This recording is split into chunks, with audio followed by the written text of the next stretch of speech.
gracias por la invitación. La verdad es que es un placer estar en León.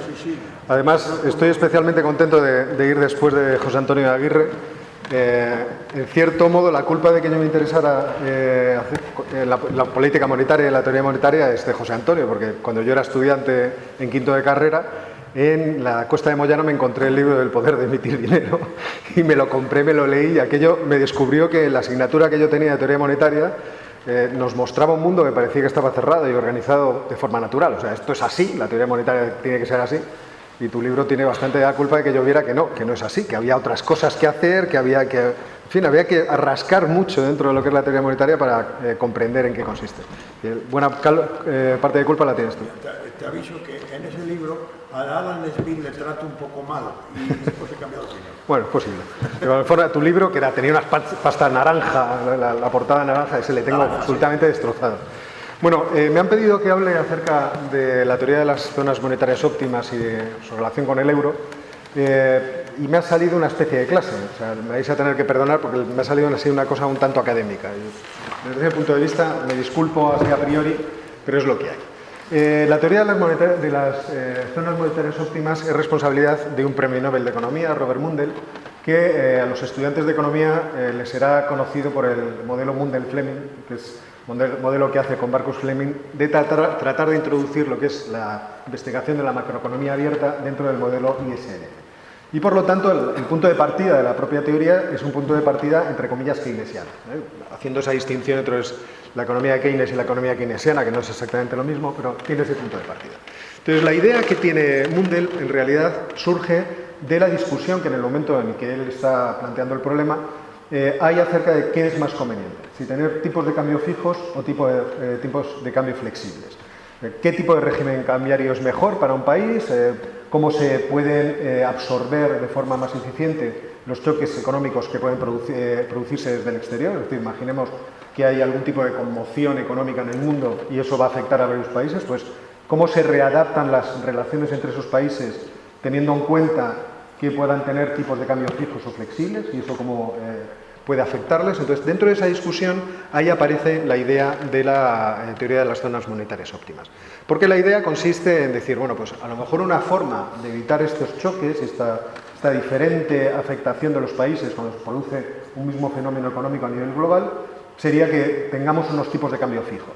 Pero si eso es así, en cierto modo, nuestras monedas, el que sea una moneda nacional, la de cada uno de los países, pierde sentido. Entonces, podría tener sentido que hiciéramos desaparecer las monedas nacionales y obtuviéramos solamente una. Es decir, tener una sola moneda para 5 países es prácticamente lo mismo que tener 5 monedas distintas unidas con un tipo de cambio fijo. Y de aquí surge la idea. Lo que pasa es que si tú tienes una moneda única, también tienes que tener una única autoridad monetaria.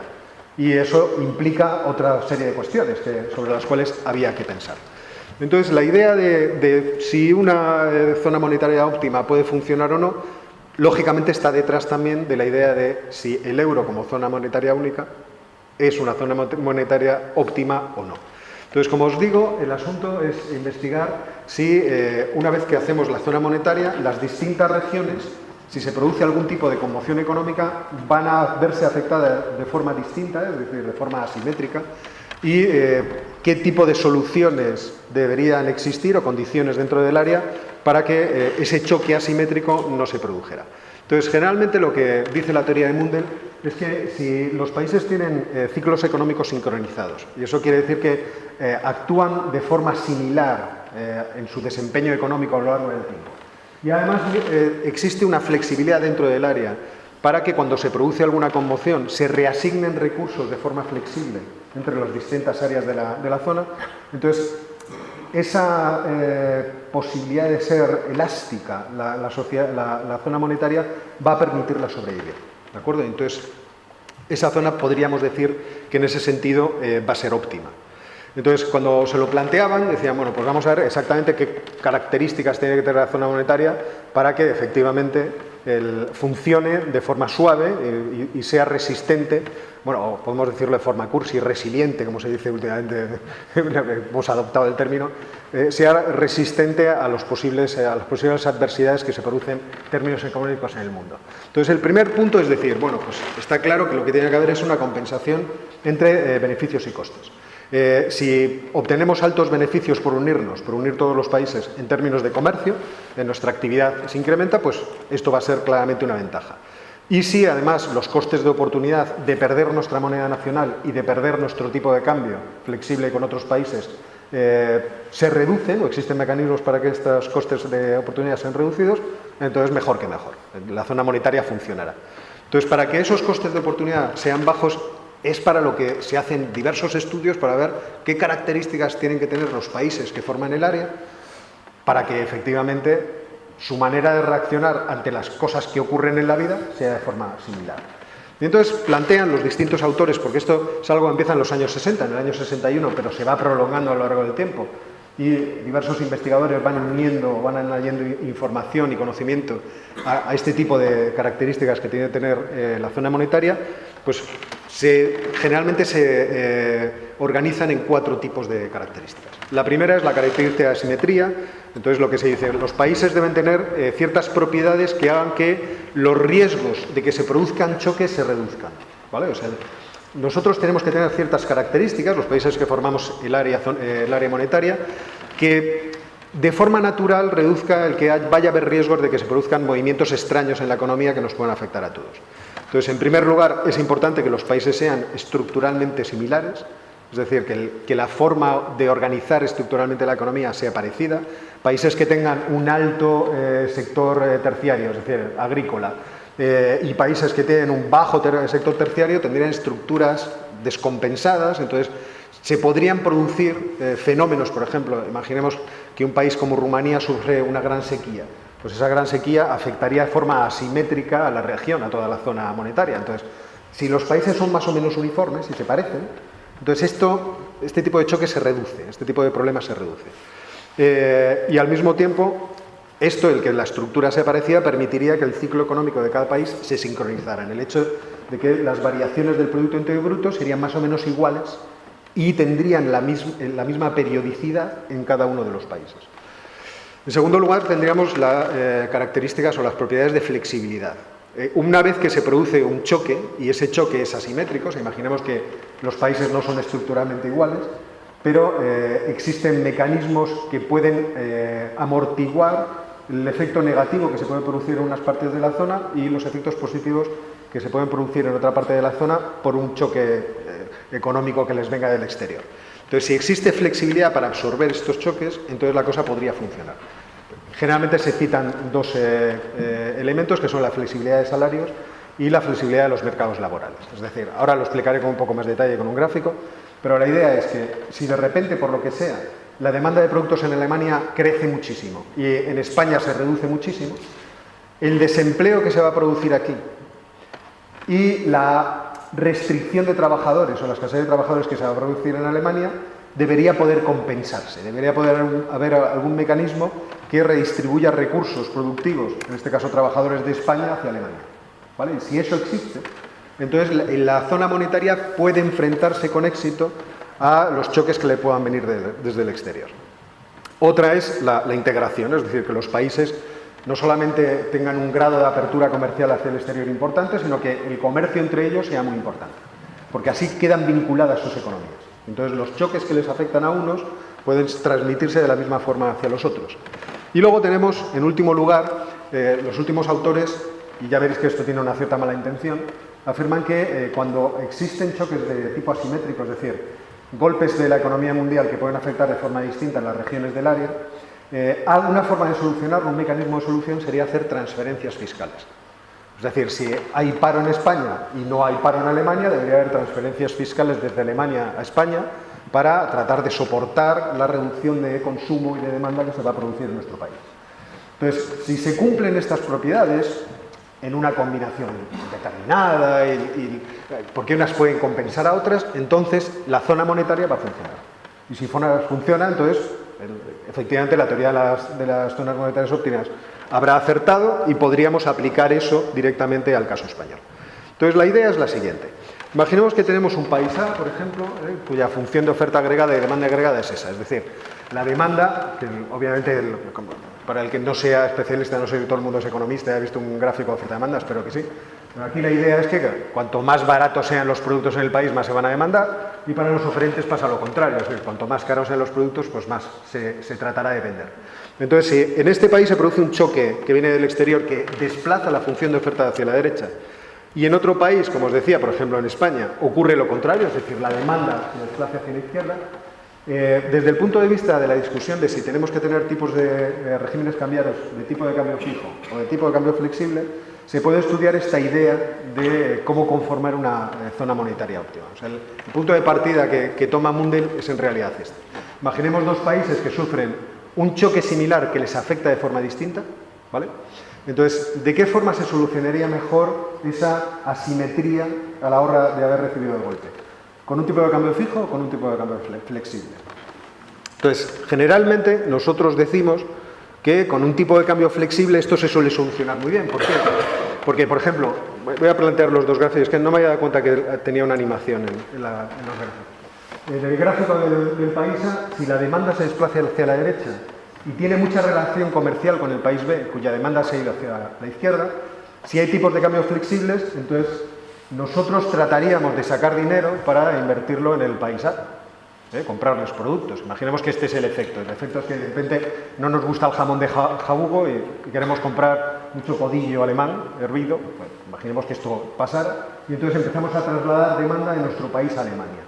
En el momento en que tratemos de comprar los productos alemanes, si el tipo de cambio es flexible, tendremos que comprar marcos alemanes y al demandarnos el valor del marco alemán subiría. ¿Eso qué haría? Haría que el precio de los codillos se encareciera. Y si se encarece, dejaríamos de comprarlos. Lo contrario pasaría para nosotros. Es decir, si ahora no se nos demandan productos, resulta que nadie demandaría la peseta. La peseta entonces se depreciaría en los mercados internacionales. ¿Y eso qué haría? Que nuestros productos fueran mucho más baratos y por lo tanto se comprarían más. Entonces la idea que existe en el tipo de cambio flexible, dicho de forma muy genérica y sin entrar en detalles, es que aquí existe un proceso autocorrectivo. Cuando se produce un choque asimétrico entre las zonas, entre los países, los tipos de cambio flexibles te ayudan a corregirlo solo. Y entonces pues no tendrías un coste especialmente grande, ¿vale? El problema está, obviamente, cuando no tenemos tipos de cambio flexibles, sino que tenemos tipo de cambio fijo. O sea, si pasa lo mismo y tengo un tipo de cambio fijo, el valor de unas monedas respecto de otras no va a cambiar. O sea, yo voy a estar demandando los codillos alemanes, pero por mucho que demande, el marco no se va a apreciar. Y entonces no se van a encarecer por esta demanda de marcos. Yo puedo seguir entonces haciendo esa demanda eternamente. ¿Veis? Y lo mismo ocurriría en España. O sea, tenemos menos demanda de nuestros productos, pero como el tipo de cambio es fijo, nadie vendría aquí a no comprarnos. O sea, la situación de no compra se mantendría eternamente porque no depreciamos nuestra moneda, ¿vale? Entonces, ¿cómo se puede solucionar una situación como esta? Y este es el problema que se plantea en las zonas monetarias óptimas. O sea, yo pongo tipos de cambio fijos y tengo un choque exógeno económico entre los dos países y el tipo de cambio es fijo, ese desequilibrio se mantiene eternamente e incluso se incrementará. O sea, tendremos un problema de que cada vez demandaremos más productos alemanes y cada vez menos productos españoles. Entonces, ¿cómo podemos mantener esto? Y es aquí cuando entran las propiedades que citaba antes. Es decir, si existen mecanismos autocorrectores, esto se podría mantener. Y solamente por poneros un caso, o sea, si tenemos, por ejemplo, flexibilidad salarial, ¿qué es lo que ocurriría en estas economías? Si hubiera flexibilidad salarial en Alemania, como el factor productivo trabajo cada vez es más escaso, se encarecería. Entonces, al aumentar los salarios, esto se transmitiría a los precios, subirían los precios y los empresarios, al ver que se encarece el coste de producción, reducirían la producción. ¿Vale? Entonces, sería una forma de solucionar este problema. ¿Y en España qué pasaría? Lo contrario. Como hay mucho desempleo, los salarios se desplomarían, los precios bajarían y entonces la producción se incrementaría. ¿Vale? Es por poneros un ejemplo. O sea, los mecanismos de autocorrección funcionarían en este sentido. Entonces, cuando tú estás pensando en una zona monetaria óptima, estás pensando en países que van a tener un tipo de cambio fijo, pero necesitas que existan ciertas condiciones para que cuando hay un choque que afecta de forma distinta a los países, corrija los problemas que se van a producir. ¿Vale? ¿Está más o menos claro? Bien. Pues una vez planteada esta idea, lo que tenemos que empezar a preguntarnos es si realmente va a funcionar, ¿vale? Hay gente que afirma que el tipo de cambio flexible no es la única solución y que el tipo de cambio fijo no es la única solución, porque siempre hay a medio y largo plazo un desarrollo de la economía que puede ir en contra de lo que acabamos de decir. Entonces, por ejemplo, si no hay ausencia, si no hay mecanismos de corrección dentro de la zona, tú podrías decir, pues lo que más nos conviene es que haya tipos de cambio flexibles. ¿De acuerdo? Olvidemos la idea de la zona monetaria óptima, porque estos países son muy desiguales, y entonces mantengámonos con tipos de cambio flexibles, porque estos corrigen los distintos impactos asimétricos que se puedan producir entre los países. Pero el problema es que cuando se produce una depreciación, por ejemplo, imaginemos que a nosotros ya no nos demandan tanto, y nuestra moneda se deprecia, y de repente eso hace que nuestras exportaciones, sean más atractivas, porque la gente dice, voy a España y compro jamón baratísimo, vamos a hacerlo todos. Eso tiene un reverso tenebroso, y es que la depreciación encarece tus importaciones. O sea, ahora te sale más caro comprar fuera. E imaginemos que el país depende, para poder producir, de importar toda la maquinaria de su sistema productivo. Entonces, esto del tipo de cambio flexible ya no parece tan bueno. No sé si me explico. Entonces, si esto no es tan bueno, entonces a lo mejor el tipo de cambio fijo es mejor. O sea, lo que quiero reflejar con esto es que, fijaos que cuando yo cojo el argumento de este tipo de cambio, o este régimen cambiario es mejor que el otro, siempre puedo encontrar algún tipo de justificación dentro de la teoría para decir, bueno, pero esto es dudoso. Y esto es lo que ocurrió a medida que la teoría de las zonas monetarias óptimas se fue desarrollando, que empezó a vivir en una situación de indefinición. ¿Por qué? Porque había gente que te iba añadiendo conocimiento en el sentido de el tipo de cambio flexible es estupendo, y otros que te decían el tipo de cambio fijo es estupendo. Y existía, en términos académicos, cuando lo ibas leyendo los artículos, existía una indefinición, de tal forma que el político que recibía este tipo de información no sabía qué atenerse, o sea, qué es mejor, una cosa o la otra, ¿vale? E incluso se introdujo otra pieza de cargo dentro de estas justificaciones, que es la siguiente idea. Bueno, imaginemos que iniciamos iniciamos una zona monetaria óptima juntando países que son muy heterogéneos, como los europeos. De tal forma que sabemos que la teoría de las zonas monetarias óptimas nos va a decir que eso va a salir mal, ¿vale? Pero nos dice que va a salir mal si contemplamos el problema estáticamente. Porque si nos unimos, eso puede poner en marcha procesos que nos permitan ir adquiriendo las características o las propiedades que hagan que esa zona monetaria vaya a funcionar. Que es lo que se llama la hipótesis de endogeneidad. Si nosotros podemos unir países heterogéneos, pero esto generará una serie de procesos endógenos, o sea, esto generará en ellos una serie de movimientos que les hará irse igualando. De tal forma que a medio y largo plazo esto acabará funcionando bien. Y entonces ahí existe una bibliografía muy diversa, cogiendo propiedad por propiedad, diciendo, pues mira, pues parece que las uniones monetarias incrementan la apertura comercial. Las uniones monetarias aumentan la sincronía de los ciclos económicos. Los precios de los bienes tienden a igualarse, los mercados dejan de estar segmentados. Ya no tenemos que hacer discriminación de precios entre países porque ya cada vez estamos más armonizados en cuanto, por ejemplo, a las barreras comerciales y no comerciales. Este tipo de cosas. Vale, yo me acuerdo cuando yo empecé a dar clase, que era un profesor además muy malo porque era un novato, yo tenía en mi aula, yo tenía 24 años cuando empecé en la universidad a dar clases, tenía en mi aula alumnos que eran incluso mayores que yo. Y entre ellos había un funcionario, en ese momento, de aduanas, porque era ingeniero agrónomo, quería luego estudiar economía. Este muchacho luego acabó siendo profesor de mi departamento, colega mío, y un día me vino a decir, Óscar, me gustaría hacer una tesis doctoral sobre las barreras no arancelarias que se establecen dentro de la Unión Europea. Y yo dije, ¿pero de eso existe? Y dice, sí, claro, nosotros ponemos trabas al comercio dentro de la zona euro incluso, para que no haya libertad total de movimiento de bien mercancías. ¿Por qué? Porque a algunas no nos conviene. Entonces, yo le dije, me parece poco oportuno, siendo tú funcionario, que te dediques a explicar las trampas que hacemos. O sea, no parece una cosa ocurrente. Pero bueno, existen muchos artículos diciendo que todas estas cosas se van desmontando, que los mercados de trabajo se hacen más flexibles. Esto parece un poco extraño en ausencia de grandes crisis económicas, que es lo que hemos visto, por ejemplo, en nuestro país. Hasta que no ha habido una conmoción muy grande, la reforma salarial o la reforma del mercado de trabajo no lo ha hecho mucho más flexible. Pero quiero decir que empezaron a surgir todo tipo de teorías que eran justificativas de estas cosas. Pero esto es independiente, o da lo mismo. ¿Por qué? Porque en el caso europeo, la puesta en marcha de la zona monetaria óptima, que es el euro, no fue una decisión económica. No se basó desde ningún punto de vista en una decisión económica, sino que era una decisión política. Es decir, sabéis que los criterios que se establecieron en Maastricht para decidir cómo íbamos a ser de homogéneos, o cómo de homogéneos debíamos ser, mejor dicho, para constituir la zona monetaria óptima, eran que la inflación estuviera por debajo del 1,5% entre los países que iban a formar la zona monetaria óptima, que el porcentaje de deuda respecto del PIB estuviera por debajo del 60%, que el déficit público estuviera por debajo del 3%, que los tipos a largo plazo estuvieran por debajo del 2% y que estuvieran metidos esos países dentro del sistema monetario europeo. Es decir, que hubieran aceptado tratar de fijar su tipo de cambio al tipo de cambio central que se había establecido, al del marco alemán principalmente, y lo movieran en unas bandas de fluctuación con unos determinados porcentajes, pero que se quedaran por ahí, ¿vale? Para tratar de que los tipos de cambio fueran fijos cuando se tomara la decisión.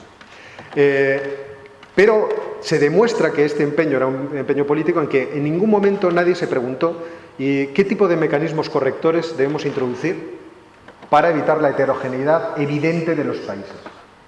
Y tampoco se puso ningún impedimento a la creatividad contable y de todo tipo que se realizó en los países, todas las trampas que nos hicimos al solitario para que los criterios aparentemente se cumplieran. Ahí os he puesto un artículo muy bonito en donde se explican precisamente esas trampas. Pues si alguno un día dice, bueno, pero esto es hipotético. No, o sea, está investigado, no es que sea hipotético. Hay gente que se ha bajado a decir, a ver, ¿cómo lo hicimos?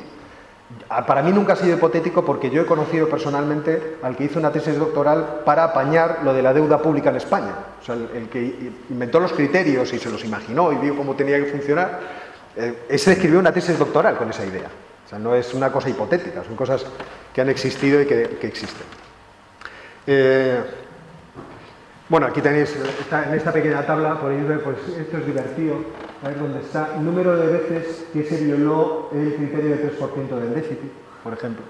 Esto es una cosa divertida, porque dices, España nunca lo violó, Grecia 9 veces, pero Italia 6, Alemania 5 veces. Claro, estas cosas son interesantes de verlas desde este punto de vista. Entonces, realmente fue una unión política. Y esa unión política, una vez que se lanza, es verdad que nosotros tenemos que hacernos cuenta de ella.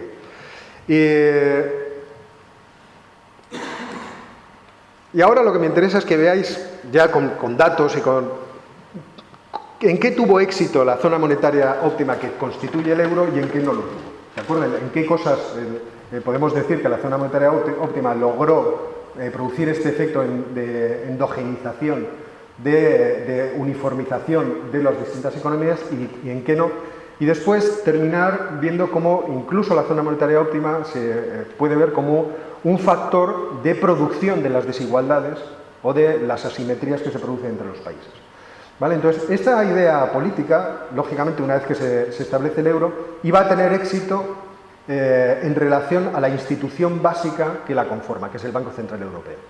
Es decir, en el momento que decidimos vamos a hacer una unión monetaria, vamos a tener una sola moneda, nuestros países son completamente heterogéneos y por lo tanto sabemos que choques exógenos como una crisis financiera muy potente nos va a afectar de forma distinta. ¿Vale? Una vez que ya hemos dicho eso, vamos a establecer que va a haber una institución que va a controlar esa moneda, va a centralizar, lo que antes estaba comentando José Antonio, las reservas de todo el sistema financiero, va a encargarse de la política monetaria y va a tener como objetivo principal mantener la inflación en el 2%. ¿De acuerdo? Entonces, desde ese punto de vista, uno ya podía prever que en lo que iba a tener éxito el euro iba a ser en aquellas propiedades que tienen que ver con el mercado financiero. Es decir, los criterios que se tenían que cumplir o las convergencias que se tenían que realizar para que la zona monetaria óptima funcionara y que se iban a tener éxito, es decir, que efectivamente se iban a realizar, iban a ser las que estaban relacionadas con el poder que se le iba a otorgar a ese banco central supranacional que iba a estar por encima de los bancos centrales nacionales. Y entonces esto se ve claramente en los diferenciales de inflación y en los diferenciales de tipos de interés. Es decir, la idea de que la inflación afecta a nuestras decisiones respecto al tipo de interés porque afecta a nuestra expectativa del futuro, va a ser algo que va a conectar de forma inmediata la inflación con los tipos de interés. Y entonces esto se ve claramente cuando lo vemos en gráficos. Si os fijáis, aunque parezca que hay mucha dispersión en cuanto a la inflación, que es el gráfico que tenemos a la derecha, la dispersión se sitúa entre el 1 y el 3%. O sea, se logró contener la inflación más o menos a la media que se deseaba por parte del Banco Central Europeo. Es cierto que Alemania, por ciertas decisiones de contracción de la política fiscal, produjo niveles de inflación mucho más bajos tradicionalmente que los que se producían en el resto de la zona euro, pero la convergencia en cuanto a tipos de interés a largo plazo demuestra que desde este punto de vista se produjo este proceso endógeno de convergencia de los países europeos. Es decir, el Banco Central Europeo consiguió que el criterio de que vayamos a una mayor integración financiera realmente se cumpliera. Y si vamos, por ejemplo, lo tengo un poco más adelante, si vamos a las... a ver dónde lo tengo, no me digas que lo he borrado, aquí. Si vamos a la integración financiera, a los índices de integración financiera, teniendo en cuenta que el índices como esto, FinTech es un índice agregado de diversas cuestiones que calcula el propio Banco Central Europeo, teniendo en cuenta que 1 significa la máxima integración financiera, es decir, que todos nuestros países funcionarían como una sola área financiera en la cual cualquiera podía pedir prestado o realizar depósitos en cualquier punto de esa área, de la zona euro, pues efectivamente en el periodo hasta 2006 se consiguió. O sea, lo que se observa es que la cosa iba bien desde ese punto de vista. O sea, estamos consiguiendo ese tipo de convergencia, ¿de acuerdo? E incluso, si nos fijamos, la catástrofe de la crisis financiera ahora mismo está remontándose. O sea, podríamos volver a decir, esto ha sido un episodio pasajero, hemos sido conmocionados por un hecho extraordinario, pero poco a poco seguimos recuperando la senda de volver otra vez a la convergencia financiera. Y esto también se ve, por ejemplo, en la dispersión de los tipos de interés de la deuda pública, de los bonos, cómo se dispersan en el momento de la crisis, pero vuelven lentamente a converger, aunque sigan teniendo diferenciales cuando lo observamos de forma cercana. ¿Qué más cosas tenía yo por aquí? Perdonadme, que me pierdo ya mismo, como me he saltado las transparencias. Estábamos en esto. Y también lo podíamos ver, por ejemplo, respecto de la dispersión de los tipos de interés al cual reciben financiación las corporaciones no financieras. O sea, desde el punto de vista del mercado financiero, los economistas suelen reconocer que la zona monetaria, el euro como zona monetaria fue una zona monetaria óptima. Pero si nos vamos a otras cuestiones y vamos buscando en otros indicadores, entonces ya la cosa empieza a cambiar. Si nos vamos, por ejemplo, a lo que es la deuda pública, el ratio de deuda pública respecto del Producto Interior Bruto, bueno, pues este es un gráfico que ya conocéis, aquí es el dato del primer cuatrimestre del año 2016, pues todos los países que están por encima del 100%, pero imaginaos todos los países que están por encima del 60%, es decir, a partir de Finlandia para la izquierda, todos los países tienen deuda respecto del PIB por encima del 60%. ¿Y cuál es la dinámica que está teniendo esta deuda pública? Pues aquí tenéis el mismo dato para el primer cuatrimestre de 2017, veis que las cosas en realidad no parecen cambiar de forma significativa. Y abajo tenéis cuál es la variación, si ha sido positiva o negativa, respecto del cuatrimestre anterior. Y vemos cómo países tan poco importantes como Francia, Italia y nosotros, España, sigue acumulando deuda a ese 100% o más del 100% de deuda respecto del PIB. Es decir, existen... Si nos vamos a otros criterios que no son puramente el que puede controlar el Banco Central Europeo a través del manejo de la cantidad de dinero en circulación y de la forma en la que organiza la regulación del sistema financiero, vemos que los criterios no es que no se cumplieran en el pasado, sino que vamos a peor. Y además esto nos provoca una gran fragilidad, porque sabemos que esa cantidad de deuda está en clara relación con el coste que tiene el financiarlo, es decir, con los tipos de interés. Si nos vamos a la prima de riesgo, en cuanto las primas de riesgo empiezan a repuntar, ayer lo decía Domingo, que parece no tener sentido o relación la prima de riesgo con los fundamentales, sí es cierto, pero sí tiene relación con la incertidumbre que sienten los inversores internacionales. Y esa incertidumbre puede surgir por diversas cosas, en fin, de lo más variadas. Aquí tenemos lo que le pasó a Portugal en 2016, cuando aparentemente no iban a poder pagar la deuda, estaba el nuevo gobierno de izquierdas, que luego, bueno, pues ha hecho un desarrollo de las cosas más o menos aceptable, pero en ese momento produjo una gran incertidumbre y produjo un repunte de la prima de riesgo que se puede comparar con el crecimiento de la prima de riesgo producido en España desde el verano a cuenta del proceso soberanista catalán, que tuvo su punto álgido el día 4 de octubre de este año. Entonces, estas cosas hacen que con el peso que tiene la deuda pública ahora mismo respecto del PIB, pues nuestras economías y nuestra zona monetaria estupenda, pues claramente corre riesgos. O sea, en el momento en que estas primas de riesgo vuelvan a repuntar, ese peso enorme que tiene la deuda sobre el PIB producirá movimientos o disfuncionalidades dentro de la zona euro que la pondrán en peligro. La diversificación de la producción de los productos es otro de los elementos que se supone que absorben el efecto de choques asimétricos que se producen en las zonas monetarias óptimas. En esto hay que reconocer que la zona euro ha ido convergiendo. ¿A qué me refiero con la diversificación? Pues con la forma, con la complejidad de los distintos tipos de productos y métodos productivos que están establecidos en cada uno de los países. Es decir, el núcleo de la zona euro, si excluimos a Grecia, es un grupo bastante homogéneo, de países modernos, desarrollados, en los cuales el sector servicios es muy importante y el sector productivo es moderno, es competitivo, puede exportar de forma fácil hacia el exterior, con lo cual este es un criterio que parece haberse cumplido, por lo menos efectivamente la endogeneidad ha actuado en este caso. Luego tenemos la movilidad del factor trabajo, o sea, algo en lo que insisten mucho los economistas que defienden las zonas monetarias óptimas, es que cuando se producen choques asimétricos tiene que haber movimiento de los recursos productivos fácil. O sea, se tiene que poder redistribuir los factores productivos y la asignación de recursos de forma eficiente. Y para eso, por ejemplo, el trabajo tiene que poder moverse de forma libre y rápida a lo largo de la zona monetaria.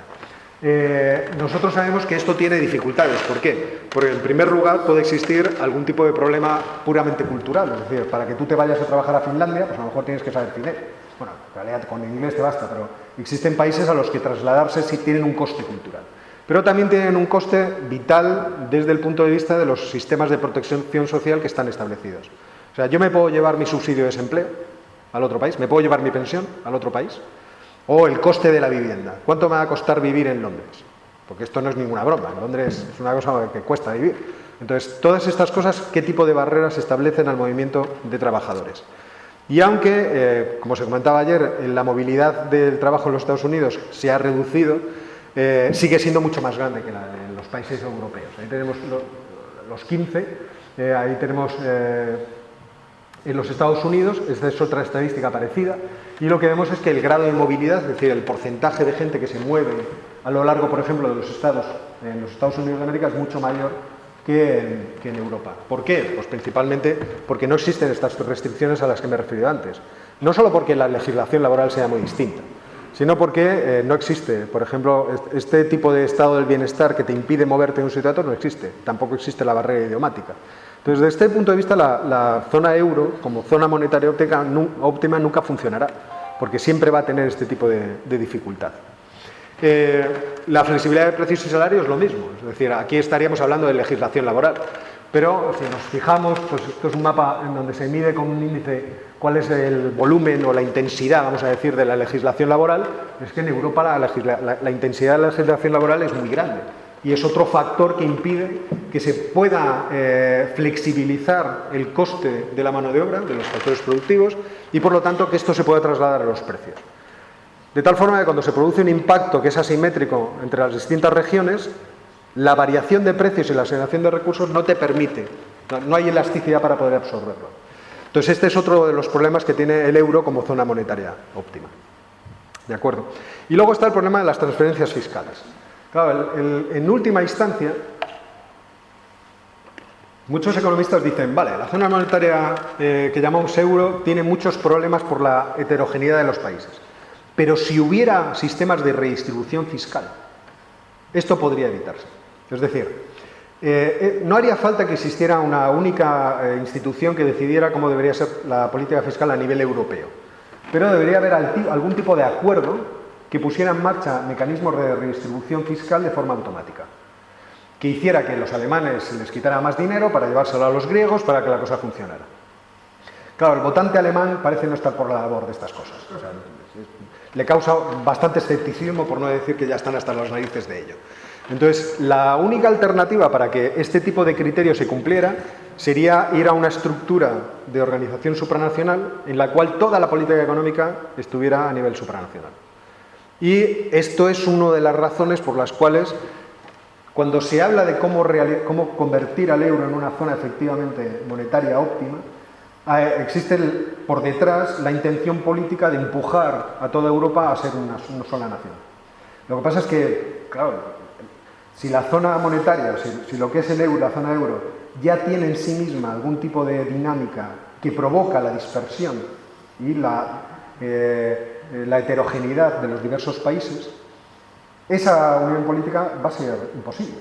¿Por qué? Porque la gente verá en su propia piel qué es lo que está pasando, cómo le afecta esa heterogeneidad, es decir, cómo le afecta el que la zona no es óptima, que produce costes hacia los individuos, y cada vez irán surgiendo más movimientos populistas de diverso tipo, más movimientos nacionalistas de diverso tipo que se opondrán a ese tipo de estructura superferolítica y supranacional que se está demandando por parte de los que les gustaría que la zona euro fuera una zona monetaria óptima. Aquí tenéis, por ejemplo, la diferencia que existe entre la redistribución fiscal en los Estados Unidos de América y en la zona euro. Es decir, incluso en los Estados Unidos de América existe redistribución fiscal entre los estados, precisamente para hacer frente a este tipo de impactos asimétricos que se puedan producir, cosa que no existe en Europa. En cuanto a la apertura comercial, la verdad es que eso nos ha salido bastante bien, es decir, solamente voy a poner un caso para que veáis el caso de España. Ahí cuando la gente me dice, deberíamos salir del euro, esto es algo que los alumnos siempre te suelen decir, deberíamos abandonar la zona el euro y Europa y independizarnos y todas estas cosas. Entonces uno tiene que enseñarle gráficos como este. Vamos a ver, hijo mío, ¿a dónde vendemos nosotros nuestros productos y dónde los compramos?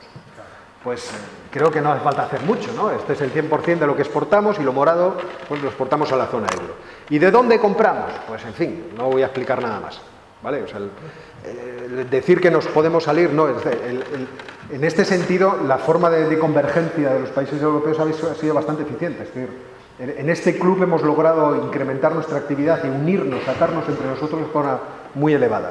Y este es el problema que está planteando el Brexit. O sea, las posibilidades de salidas del Brexit ahora mismo están afectadas porque Alemania y el Reino Unido están cogidos de allí, en términos comerciales. Es decir, la mayor parte de lo que se exportan, de lo que exportan cada uno de los países, se lo exportan entre sí. Entonces, romper eso tiene una gran dificultad.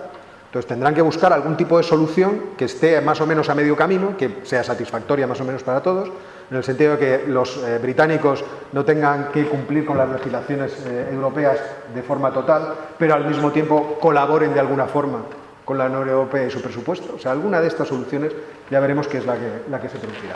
Que a mí lo que me parecería una locura es que hubiera una ruptura total y se fueran a las condiciones de la Organización Mundial del Comercio. Bien. Más cosas. La sincronización de los ciclos. Y aquí voy a empezar a ir por la vía que antes comentaba, de decir, realmente la zona monetaria, una vez establecida, es un elemento que permite la convergencia de los países o introduce en sí misma procesos y dinámicas que tiende a su heterogeneidad, ¿vale? Porque esto es una cosa que es, yo creo que lo que puede explicar hacia futuro que puede pasar con el euro. Aunque yo obviamente no tengo la respuesta, pero para que veáis las dudas que yo tengo y a lo mejor así lo vemos. A la izquierda tenéis una medida de sincronía de los ciclos económicos realizada por esos señores, un artículo también bastante interesante donde utilizan Richmetrics, que es una forma de medición de la variación de la, ¿cómo decirlo?, de la estimación de la varianza de las correlaciones que se producen entre variables y que se ha utilizado mucho para arruinar a gente en inversiones bursátiles, pero que para el análisis económico tiene cierto sentido. Entonces, a la izquierda tenéis el ciclo de los países que podríamos decir son más potentes y a la derecha el de los pobres europeos, es decir, generalmente la división entre países del norte y países del sur, para que nos entendamos. Entonces, si os fijáis, a partir de 1995 los ciclos de los países más potentes en la zona euro están sincronizados, o sea, van bastante sincronizados. Pero si nos vamos a la derecha y vemos cuál es la sincronía de los países del Mediterráneo y del sur de Europa, vemos que no existe sincronía en ninguna de los ciclos económicos. ¿Eso qué quiere decir? Que cuando pasa algo por el mundo, esas cosas nos afectan de forma asimétrica, obligatoriamente asimétrica, ¿de acuerdo? Y esa asimetría, por así decirlo, en cómo nos afectan las cosas, además se ve en las relaciones que se establecen entre nosotros. Iba a plantear esto, pero vamos a plantearlo desde ese punto de vista.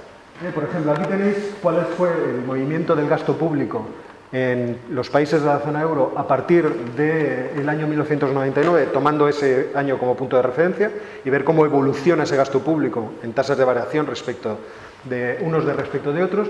Veis por abajo cómo Alemania contiene el crecimiento del gasto público y cómo por arriba el resto de países empieza a expandir su gasto público de forma espectacular, ¿vale? Obviamente esto está en relación con la bajada de tipos de interés del año 2001-2002, de la bajada del 3,75% de los tipos de interés de referencia del Banco Central Europeo al 1%, y el crecimiento del crédito, tanto público como privado, que se produjo en las economías, ¿vale? Pero esto tuvo un efecto asimétrico, precisamente por esa diferencia que existe entre los países de la zona euro, entre Alemania y los países periféricos. Alemania comenzó a exportar muchísimo a esos países, a nosotros, y nosotros empezamos a comprar muchísimo. ¿Y por qué podíamos comprarlo? Porque lográbamos financiar todas esas compras con dinero que venía del exterior, ¿vale? Entonces, fijaos cómo nuestro déficit de la balanza de cuenta corriente es simétrico, en cierto modo, con el superávit alemán. Y cómo cuando se produce la crisis, es decir, cuando nosotros ya dejamos de poder comprar, se reducen nuestras importaciones, empezamos a reducir nuestro déficit, y eso afecta en principio a los alemanes, hasta que encuentran otros mercados y vuelven a remontar. ¿De acuerdo? ¿Y cómo se financiaban? Pues se financiaban con movimientos de capital, con flujos de capital, que salían principalmente de los países alemanes y de Alemania y llegaban o se quedaban dentro de Europa. Entonces veis cómo los flujos de inversión de capital crecen de forma elevadísima hasta la crisis y de repente se cortan. ¿De acuerdo? Y esto lo produce la zona monetaria óptima. Es decir, el hecho de que en Alemania hubiera una política salarial de contención, una política fiscal de contención, y que las oportunidades de beneficio en el sur de Europa fueran extraordinarias, hizo que el ahorro fluyera de forma masiva, como un maná, y cayera sobre nosotros. ¿Por qué? Porque además aquí nosotros teníamos unas condiciones, había un mercado inmobiliario que iba a absorber toda esa cantidad de dinero, y además iba a reactivar toda la economía de forma masiva, absorbiendo esas posibilidades de gasto. Entonces, lo que se ve es que, efectivamente, si nos vamos al endeudamiento privado, que es la línea azul que va por ahí arriba, ese endeudamiento privado se aceleró de forma brutal. Todo ese dinero que llegaba principalmente para meterse en nuestros bolsillos y comprar casas o comprar, yo qué sé, coches. Y, bueno, esto como lo hemos visto todos durante la crisis, o durante el auge, mejor dicho. O sea, yo me acuerdo cuando vi al fontanero de mi barrio llegar con un Q7 y aparcarlo en la puerta de la urbanización. Fue como decir, algo está cambiando de forma muy radical en España. Y esto ya veremos en qué se sustancia. O la gente te decía, ¿cómo no tienes una televisión plana si hoy en día todo se financia? O otro te decía, ¿las vacaciones a Torrevieja? No, ahora nos vamos al Mar Rojo a bucear. O sea, porque la financiación era algo que estaba en la mano de todo el mundo para hacer de esa vida una cosa maravillosa. Pero lo que es interesante, y es lo que quería traer a vuestra atención, es que una vez que esos flujos se cortan y el endeudamiento privado, esa línea azul, empieza a reducirse, de repente aparece el endeudamiento público. O sea, si veis, la línea negra es el endeudamiento público, que iba reduciéndose hasta que empieza la crisis, y en ese momento, en las necesidades de financiación del Estado y del Estado del Bienestar, hacen que empecemos a necesitar endeudarnos. Todos podríamos haber dicho, oye, si el problema es el endeudamiento y está en el sector privado y el sector privado lo está solucionando, no nos endeudes tú, por otro lado. O sea, déjanos. No cometas este error. Pero ese error se cometió y el endeudamiento empezó a crecer de forma disparatada. Y ese endeudamiento, ¿cómo se produce o o qué efectos produce, mejor dicho?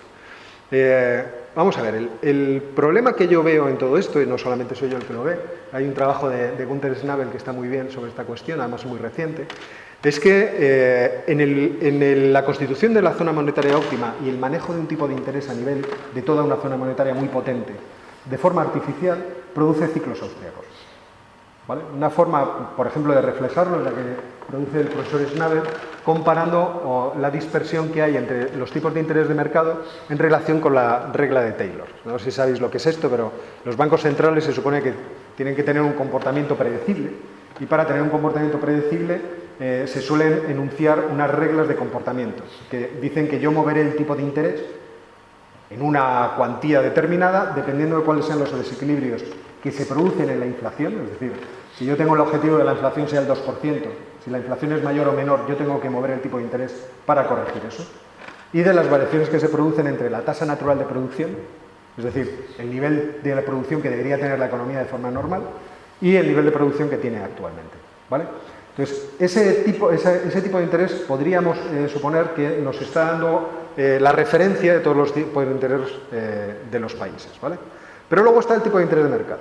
Entonces, si el tipo de interés de mercado se mueve mucho respecto al tipo de interés de referencia, puede ocurrir que ese tipo de interés de referencia esté por encima y por debajo del tipo de interés natural. Es decir, del tipo de interés que debería existir para que la oferta y la demanda de ahorros se igualaran.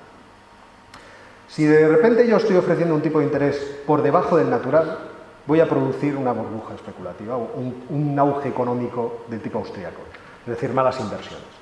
O sea, si pongo el tipo de interés muy por debajo del tipo de interés natural, la gente va a decir, yo creía que la rentabilidad estaba aquí, de los negocios, el tipo de interés estaba más o menos aquí, pues por más o menos yo veo lo que puedo ganar, pero si tú me bajas el tipo de interés aquí abajo, de repente lo que yo puedo ganar es enorme. Entonces, voy a tratar de buscar todo tipo de negocios y de actividades donde meter mi dinero para aprovechar esa oportunidad, ¿vale? Y esto es lo que aparentemente puede producir, vamos, lo que a mí me parece evidente que puede producir una zona monetaria como el euro. Es decir, bajadas de tipos de interés que son para todos realmente brutales, muy importantes, pueden producir que la oportunidad de iniciar un ciclo económico en una parte de la zona sea mayor que en otra. De tal forma que cuando aquí empieza, en el sur, por ejemplo, empieza la actividad económica, los otros no van a ver más oportunidad que la de financiar. ¿Vale? Ellos no tienen una situación de auge, pero están viendo que al lado sí se está produciendo. Entonces hay una redistribución masiva de recursos de un sitio para otro. Lo malo es que eso produce un crecimiento económico absolutamente frágil e inestable. Y cuando se cae, cuando se derrumba y toda la deuda se manifiesta, surge el problema del estado del bienestar. Nosotros tenemos una cantidad de gasto que vamos a meter desde el Estado que no solamente se mantiene, incluso puede crecer. Por ejemplo, en términos de subsidios del desempleo. Y entonces ahora tenemos que producir otra redistribución de recursos de los países que son sólidos, que tienen finanzas sólidas, otra vez a estos países que están en mala situación. Y esto es precisamente lo que podemos observar en las mediciones de Target.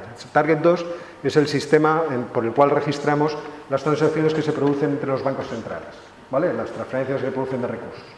Entonces, lo que está pasando ahora es que los bancos centrales de los países del sur logran vender su deuda pública al Banco Central Europeo y por lo tanto se vuelven deudores del Banco Central Europeo, pero el Banco Central Europeo a quien le está vendiendo en realidad esos activos es al Bundesbank.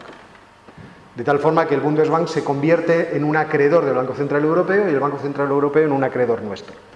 Entonces eso es lo que se ve ahí, es decir, cómo la posición financiera de Alemania está creciendo y de los países del norte, como Holanda, de los que tienen ahorros, se están volviendo acreedores de todo el sur, pero además en una tasa realmente enorme.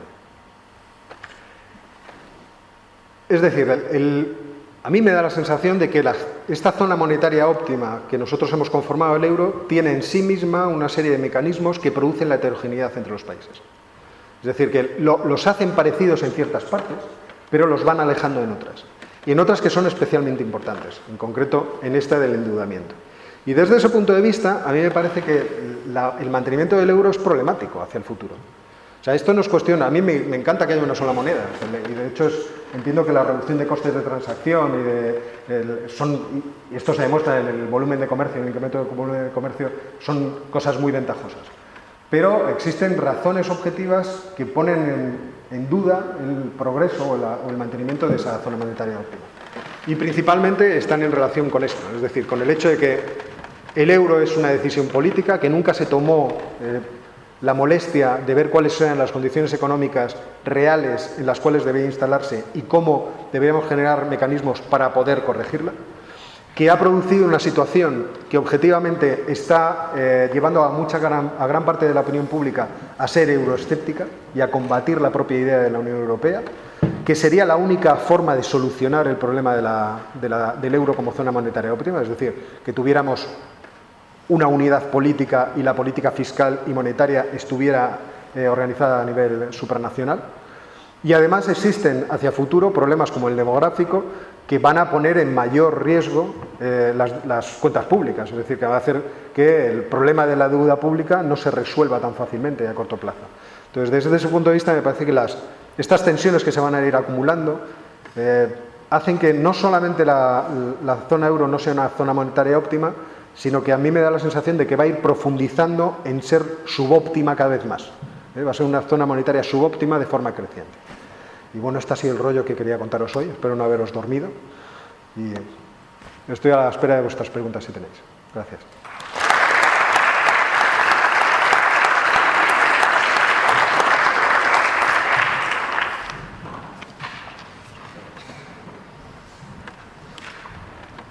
Efectivamente os he dormido. Yo entiendo así un poco, como no sabía muy bien tampoco el público al que me dirigía, va a ser una clase más que otra cosa.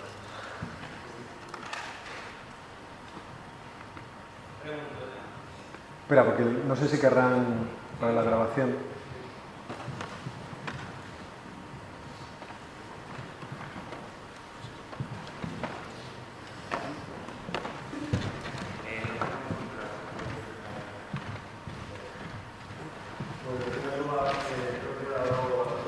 Sí, vale. Gracias.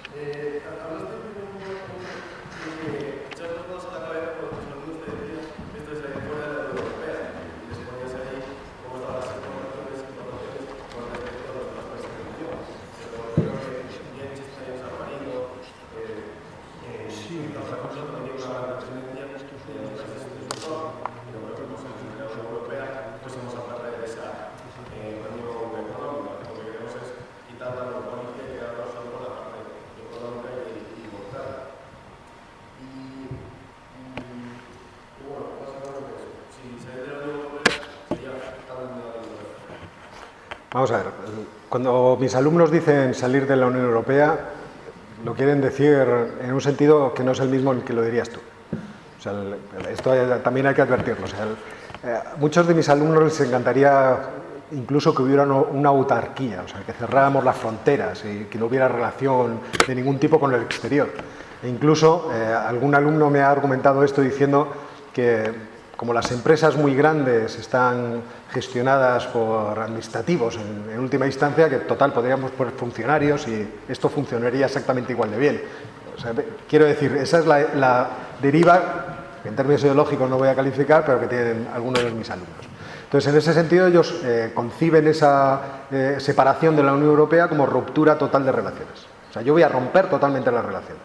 Y claro, yo entiendo que a un chico joven pues no le preocupe mucho las condiciones materiales, porque aparentemente supongo que sus padres le tendrán más o menos organizado todo eso. Entonces, desde un punto de vista un poco más realista, hay que hacerles el llamado al realismo de decirle, esto no lo puedes hacer, no lo puedes hacer porque nuestras relaciones comerciales son muy importantes y la cantidad de gente que depende de su bienestar en esas relaciones comerciales es muy importante. No hay que desmerecer nunca la importancia de esa unión política para los negocios. ¿En qué sentido? En el sentido de que las desconfianzas que existen entre los europeos son muy grandes. El ejemplo que antes os ponía de existencia de barreras no arancelarias entre nosotros ya demuestra que esas desconfianzas existen.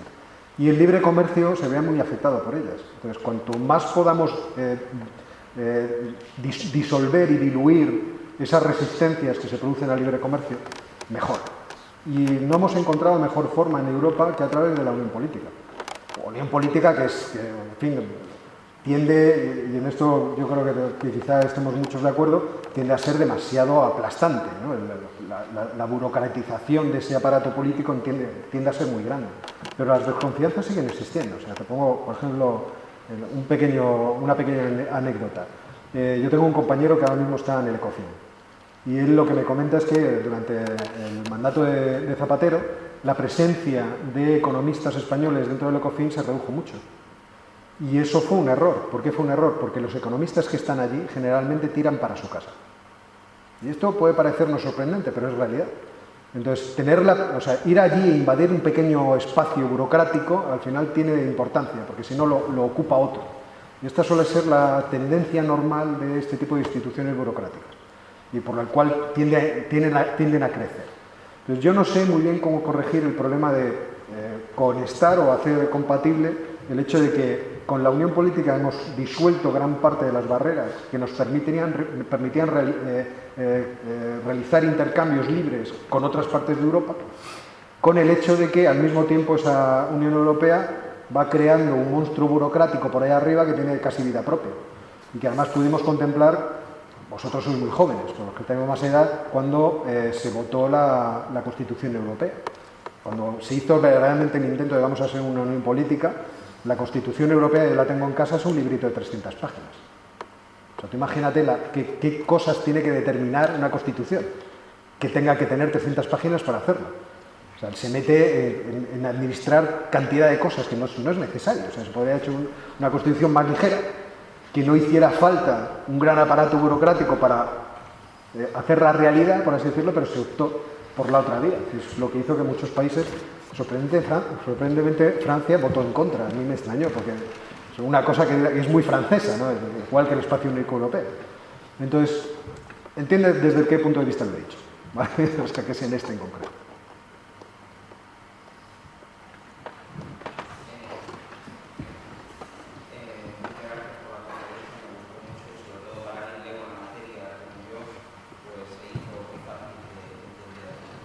Respecto de esto último, el Tratado para la Constitución de la Unión Europea tenía más de 300 artículos y luego en Francia se rechazó, en España se votó a favor, mayoritariamente, y sin embargo lo metieron luego el Tratado de Lisboa, casi al pie de la letra, o sea, que al final querían hacerlo y lo hicieron, ¿no? Y claro, es que yo creo que la Unión Europea no puede sino fracasar. Por el sencillo motivo, ayer ponía domingo el ejemplo de Estados Unidos. En Estados Unidos, 60 millones de personas en 1893, si no recuerdo mal, y que 25 millones se movían a una exposición que había habido en Chicago.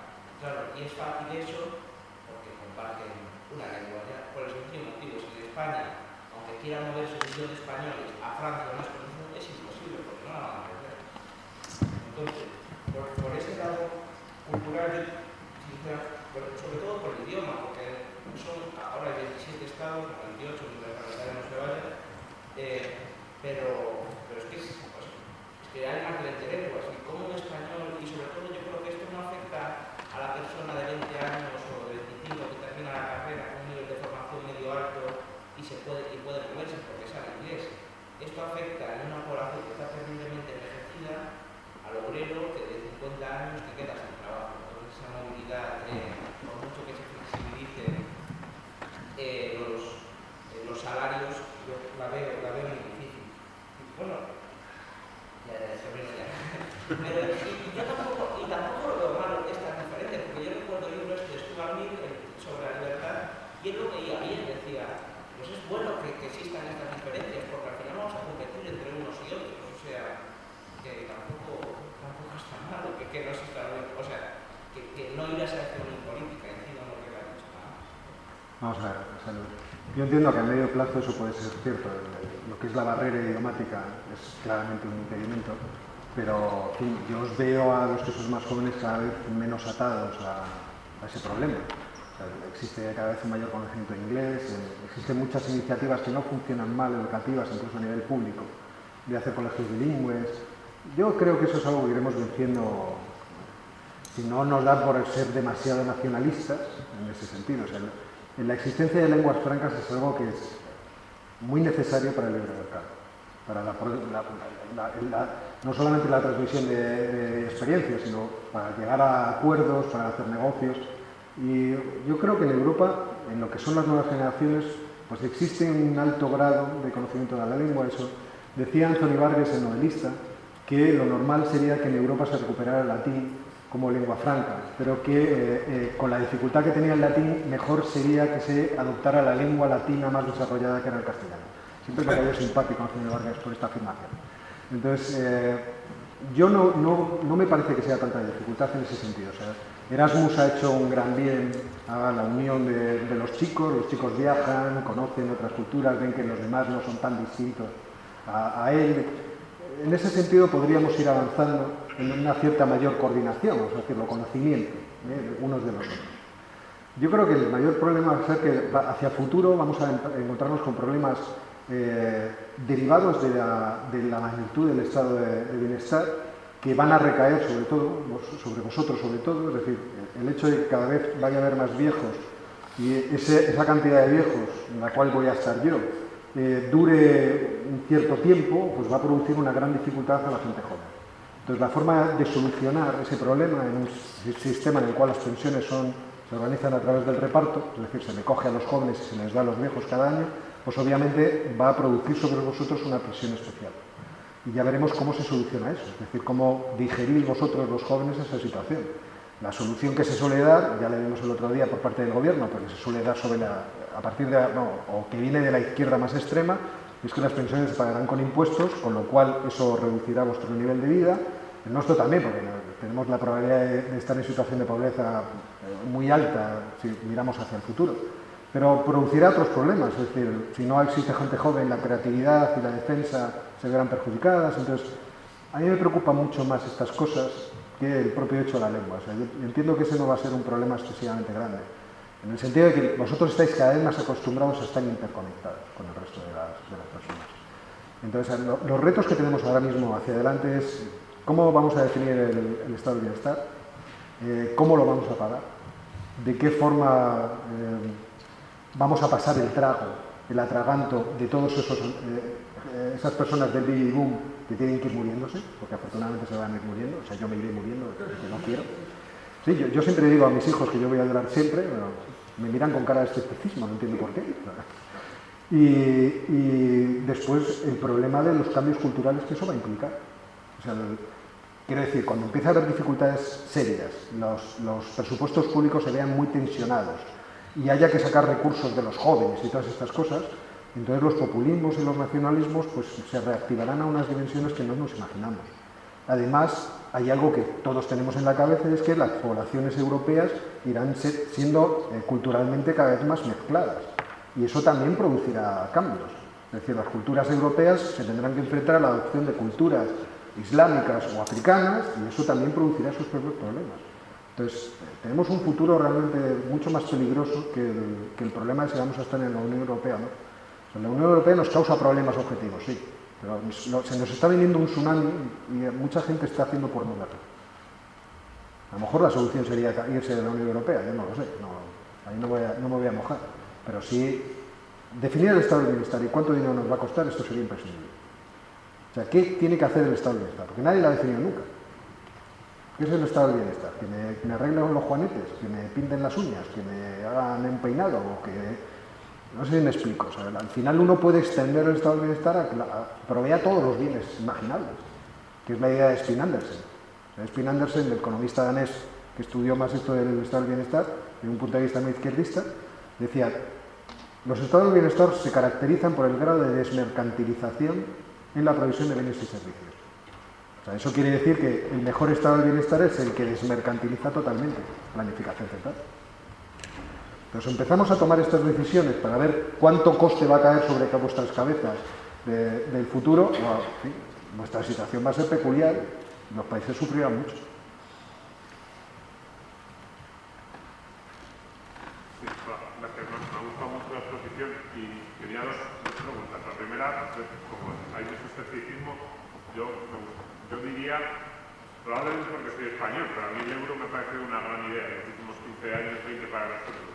Entonces, me gustaría saber qué opinas desde nuestro punto de vista, quizás ya digo un poco egoísta desde español, pero yo me imagino a los dos gobiernos españoles que ha habido durante esta crisis con la posibilidad de imprimir una moneda propia y, pues eso, Venezuela a lo mejor no estábamos tan lejos. O sea, bueno, no tanto, no son tan irresponsables los dos gobiernos españoles, tampoco quiero caer en eso, pero yo he preferido que desde Alemania nos hayan atado el corto durante estos años a que nos hubieran dejado vía libre. De hecho, en la crisis de los 90 lo que hicieron fue una devaluación del 40% casi, y eso fue lo que, bueno, mientras que ahora hemos tenido que hacer algunas pequeñas reformas que han mejorado.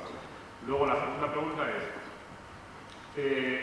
con esto que decías de las áreas monetarias óptimas y la unificación de una política común, por así decirlo, fiscal o la necesidad de que hubiera a lo mejor un ente, hay como dos vías, o se han planteado dos vías en toda esta bueno, hay tres. La primera es la que se está construyendo, la que se está haciendo a través de estas normas así genéricas y tratar de controlar un poco bueno, pues esto de mandar las normas a Bruselas, que es la que se va a imponer.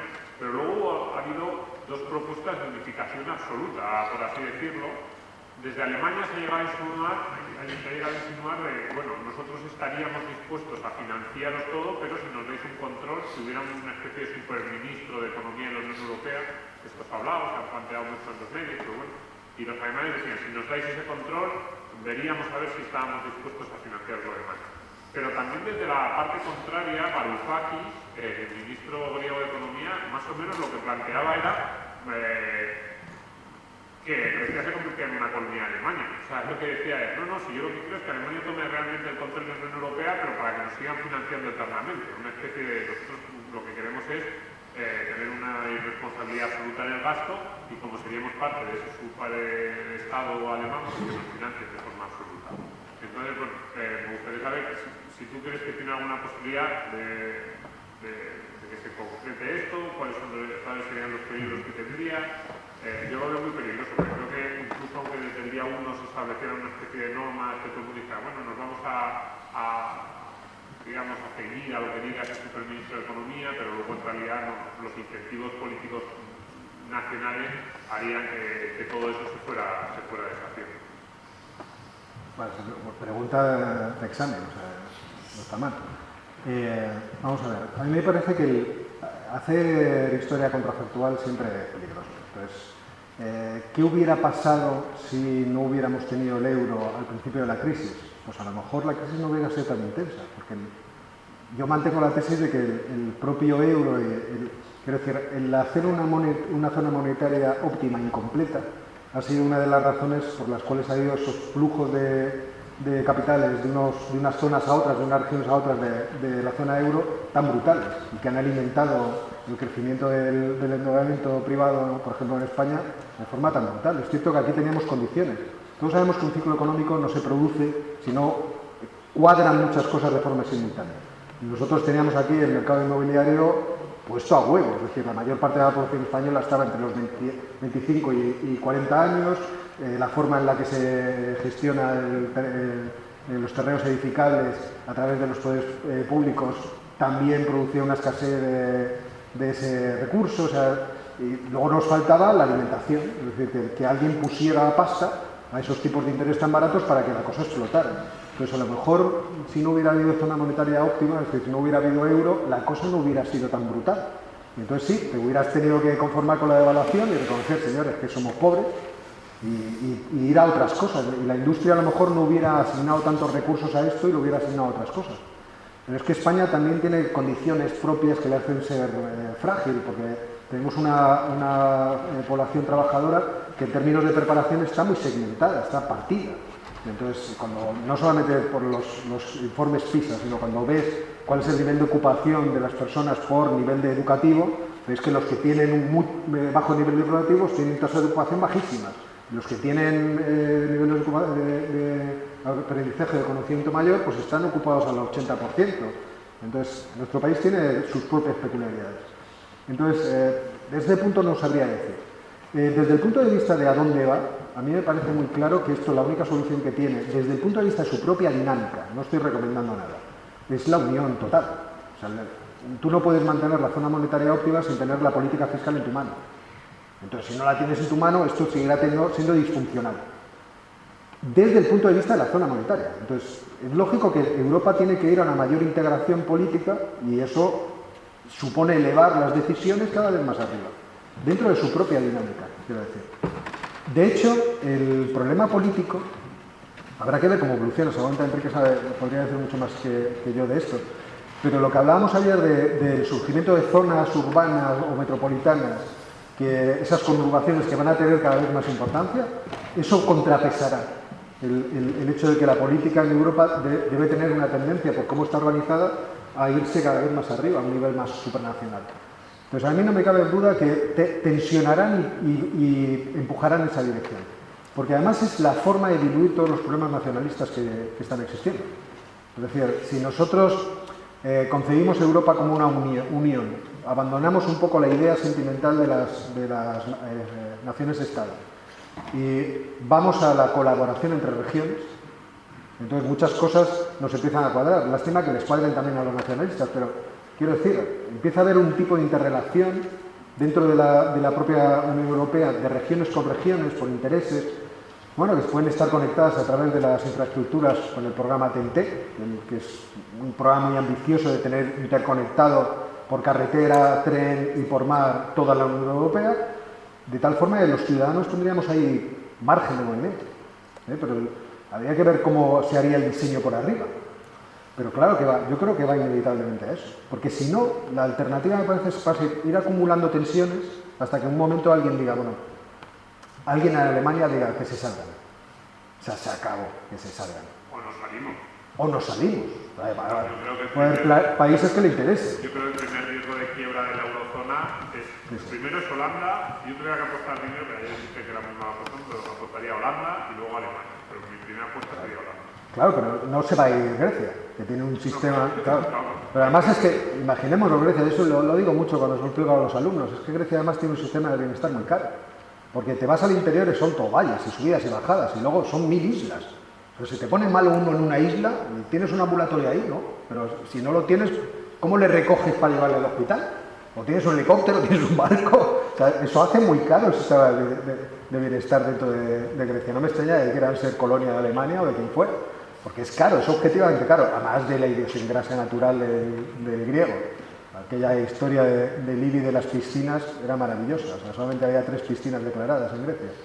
Como no hace calor, nadie se baña, pues una cosa, en fin. Pero sí. Dime. Esto...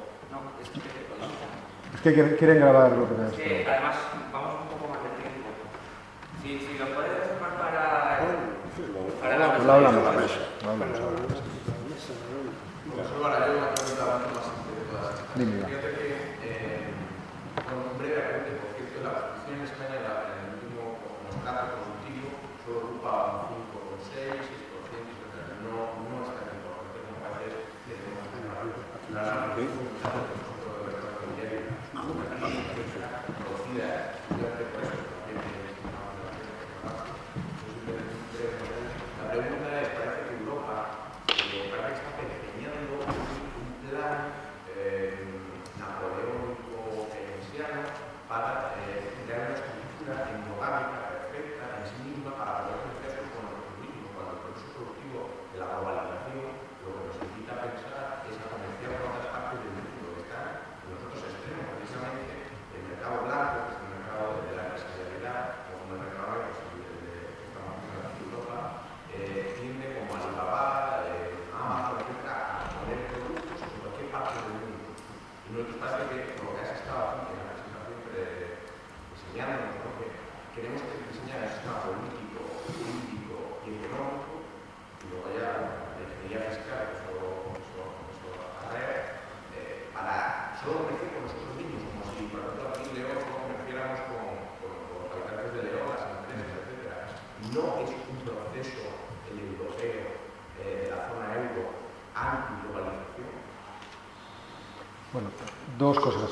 Primero, la cuestión de la construcción. Es cierto que la construcción, como porcentaje del PIB, parece un porcentaje pequeño, en cuanto a población trabajadora es un poco mayor, pero cuando tú inicias el crecimiento económico a través de la construcción, o sea, se produce ese tipo de efecto, eso tiene una gran virtud, y es que una vez que la casa está hecha tienes que llenarla. Y entonces, todo el resto de la industria va con ello. La capacidad del sector inmobiliario para absorber, para arrastrar, mejor dicho, la actividad económica de un país es muy grande. En cuanto a la segunda cuestión, es verdad que se han iniciado, o están instaladas dentro de la mente de muchas personas jóvenes, no tan jóvenes, en algunos países europeos, la idea de absorción de recursos sin riesgo, principalmente del Estado, y nada más. O sea, yo voy a montar una empresa con el objetivo principal de extraer recursos públicos o fondos públicos, porque esta frase además me la dijo a mí una vez un compañero. Me dijo, Óscar, ¿se te ocurre qué tipo de fondos públicos podemos extraer? Y yo decía, esto como si fuera la minería de recursos públicos. O sea, vamos a encontrar algún pozo de recursos públicos, ahí minamos para conseguirlo. Y entonces es verdad, o sea, cuando se hacen estadísticas entre los jóvenes, encuestas, perdón, se les pregunta, ¿usted quiere ser empresario o no? Y tal, pues hay un porcentaje significativo de gente que lo que quiere es el riesgo cero. Y eso es un problema obvio que nosotros tenemos. Al principio de la Unión Europea, es decir, antes de que la globalización se manifestara de forma total, tenía mucho sentido. O sea, España tenía mucho sentido que se uniera a la zona económica potente que tenía al lado. Y además, si tú ves cómo va gravitando la actividad económica en Europa alrededor del Pentágono de Oro, ¿no? París, Hamburgo, Ámsterdam, Londres, toda esa, pues tiene sentido. Pero en el momento en que iniciamos el juego con otros actores que van sacando de la pobreza cientos de millones de personas y se va iniciando esa actividad tan maravillosa de colaboración, de que vamos a meternos todos juntos en este follón, de buscar la satisfacción de necesidades unos respecto de otros, pues eso no tiene mucho sentido. Y hay que empezar a plantearse las cosas, quizá no me malinterpretéis, pero un poco en sentido escandinavo. La economía tiene que estar muy abierta y muy arriesgada. Y si te pueden despedir con cero coste, mejor. Y luego que tú quieres demandar estado del bienestar, bueno, vamos a ver cómo lo organizamos para que efectivamente si te caes haya ahí algún tipo de colchoneta. Porque eso yo entiendo que la gente siempre lo va a demandar. O sea, el estado del bienestar es imposible acabar con él porque lo va a demandar la gente. La gente es conservadora en ese sentido y con razón, por naturaleza. Pero ¿cómo hacemos que la parte productiva sea cada vez más arriesgada y más emprendedora? Esa es la cuestión. Y eso hay que poner, no sé. Sí.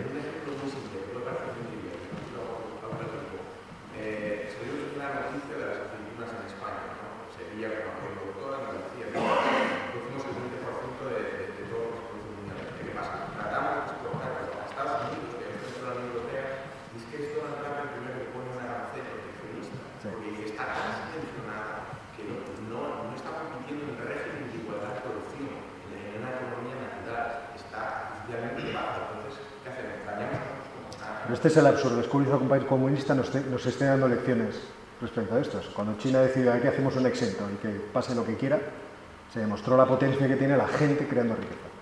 Y eso sí, es algo imparable.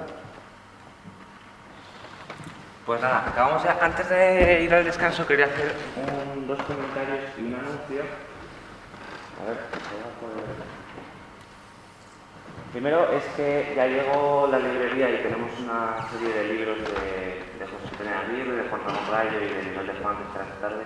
Creo que también hay alguna unidad del libro que tiene Oscar Vara y está donde teníamos antes la mesa del registro. En segundo lugar, no vamos a poder hacer el taller de política monetaria por problemas de tiempo y de logística, pero en sustitución voy a hacer un anuncio y es que en Valor, que es uno de nuestros colaboradores, es una agencia de valores de aquí de León, que comercializa solo fondos de inversión value, va a ofrecer un puesto de trabajo en principio en prácticas, en un contrato de prácticas de Segulem a los asistentes de este curso.